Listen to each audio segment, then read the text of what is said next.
ano de 1915, as maiores potências da Europa batalhavam na Primeira Guerra Mundial.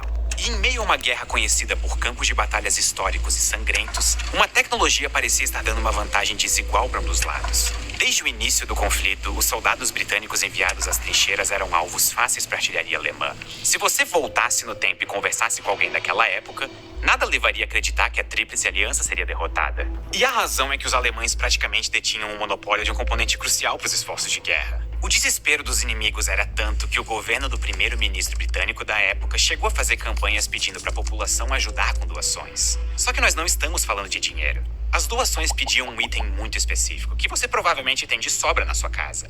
A necessidade de mudar a maré da guerra era tanta que toda a população do país se envolveu. Até o rei e a rainha enviaram itens pessoais para ajudar nos esforços de guerra. Mas, afinal, que peça era essa? Nós estamos falando de vidro, mas não de qualquer vidro. O governo britânico pediu encarecidamente para os seus cidadãos doarem vidro óptico, que era a matéria-prima das lentes de lunetas e binóculos que ajudavam no campo de batalha. O vidro é um material tão comum hoje em dia que nós nem paramos para pensar em como ele é revolucionário. E se você ainda não está convencido, calma que a história do começo do vídeo fica ainda mais bizarra. A campanha de doações do governo britânico não foi o suficiente. E com os avanços em lentes, lunetas e binóculos, as armas inimigas tinham alcances que podiam passar dos 2 quilômetros. O problema é que a principal fornecedora ficava no país inimigo. Isso forçou o governo britânico a ter que negociar com o próprio inimigo, a Alemanha. Para sorte dos ingleses, a Alemanha precisava de borracha. E o que se seguiu foi uma operação secreta envolvendo espiões de 2 países que ativamente estavam em guerra um com o outro para trocar borracha por binóculos. Nós não sabemos ao certo como que o vidro foi descoberto, ou muito menos quando. O vidro, ou pelo menos objetos derivados dele, são encontrados em registros históricos em diversos lugares diferentes no mundo inteiro. Quando a tumba do faraó Tutankhamon foi descoberta, o seu colar continha uma pedra curiosa, meio amarela, diferente das outras pedras preciosas geralmente encontradas em tumbas. Tempos depois foi descoberto que esse tipo de vidro era encontrado em uma região específica deserta da Líbia, provavelmente formado quando um meteoro explodiu na atmosfera há cerca de 29 milhões de anos. Mas a maioria das pessoas fica surpresa quando descobre que, mesmo sendo extremamente comum, ainda tem muitas coisas que nós não entendemos sobre o vidro. Para começar, a estrutura molecular dele lembra de um líquido, com as moléculas não muito organizadas. Mas ao mesmo tempo, ele se comporta como um sólido. E você provavelmente já ouviu alguém dizer que o vidro, na verdade, é um líquido com viscosidade muito alta. O que não é verdade. Tecnicamente, o vidro é um sólido amorfo, porque ele se comporta como um sólido sem ter estrutura molecular organizada como as que nós encontramos nos sólidos, o que é uma consequência do resfriamento rápido quando ele é produzido. E falando em fazer vidro, você também já deve ter ouvido falar que é só derreter areia. O que é uma meia-verdade. O principal componente do vidro é o dióxido de silício, popularmente conhecido como sílica. Mas nem todo grão de areia é igual. Porque mesmo que a maior parte da areia no planeta Terra seja composta principalmente por sílica, a composição exata vai interferir muito no vidro final. Por exemplo, adicione a quantidade certa de carbonato de sódio, a famosa soda, como diria Sócrates, e você tem o cristal, ou o vidro soda-cal, muito usado para fazer garrafas e janelas. Esse tipo de vidro é de longe um dos mais fabricados no mundo. Se você adicionar entre 5 a 13% de trióxido de bório, você acaba com um vidro altamente resistente a choques térmicos. Esse é o vidro borosilicato. Mas você talvez o conheça pelo nome da marca que começou a produzi-lo em larga escala em 1915.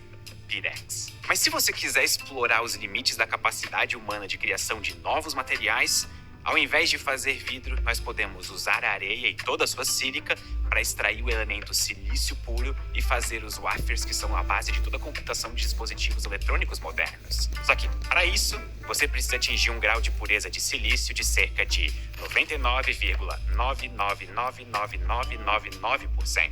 Isso são 9 noves. Só que o ponto que eu quero trazer aqui não é explicar todos os tipos de vidro que você pode fazer, até porque isso seria meio óbvio para um vídeo do Ciência Todo Dia. O ponto que eu quero demonstrar é que, de certa forma, o vidro não só esteve presente, como também foi o responsável por uma das maiores revoluções intelectuais que a humanidade já passou. É muito louco pensar em como tudo isso era feito antigamente. Experimentos, teorias e a prática eram combinados para fazer algo incrível do zero. Mas você já parou para pensar que estudar tecnologia não precisa ser só teoria, mas prática real desde o primeiro dia? Na FIAP, cada curso é pensado para te colocar em contato direto com projetos e desafios reais de empresas globais e Big Techs. E tem mais. Durante a graduação, você também participa do NEXT, que é o Festival de Tecnologia e Inovação da FIAP. Lá, os alunos apresentam apresentam projetos reais para a sociedade e para grandes empresas. É transformar as ideias da sala de aula em impacto no mundo real. A FIAP é reconhecida como a melhor faculdade tech do país, nota máxima no MEC e faz parte do maior ecossistema de ensino em tecnologia da América Latina. E se você quiser dar o próximo passo na sua carreira,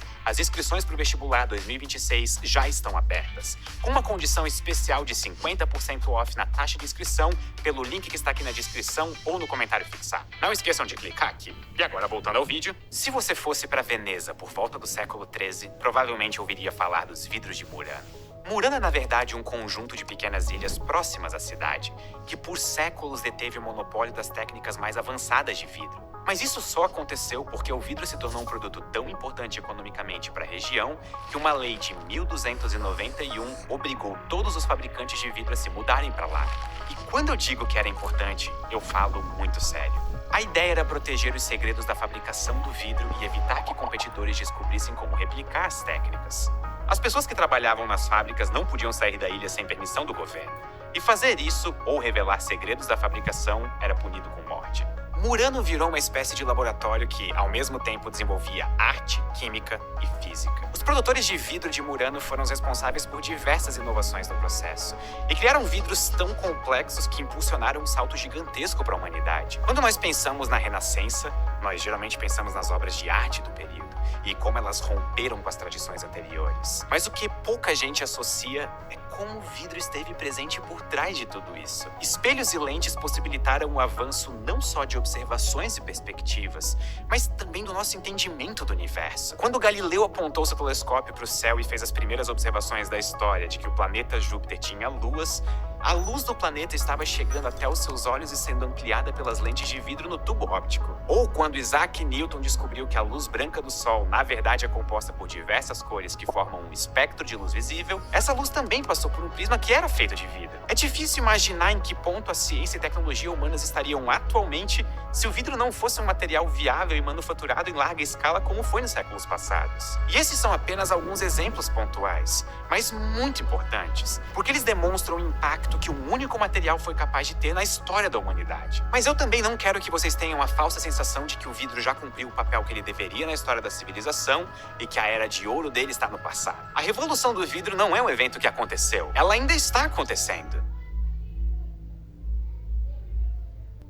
Cada compra é uma conquista. Você pode ganhar mais que o dobro de pontos em suas compras e transformar seus sonhos em realidade. Seguro Viagem Visa, cobertura médica, odontológica e cancelamentos. Benefícios em viagens, compras e experiências. A viagem dos sonhos te espera. Peça já seu cartão.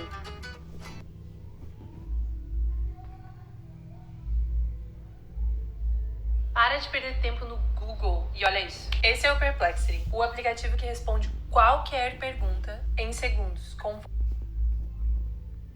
acontecendo.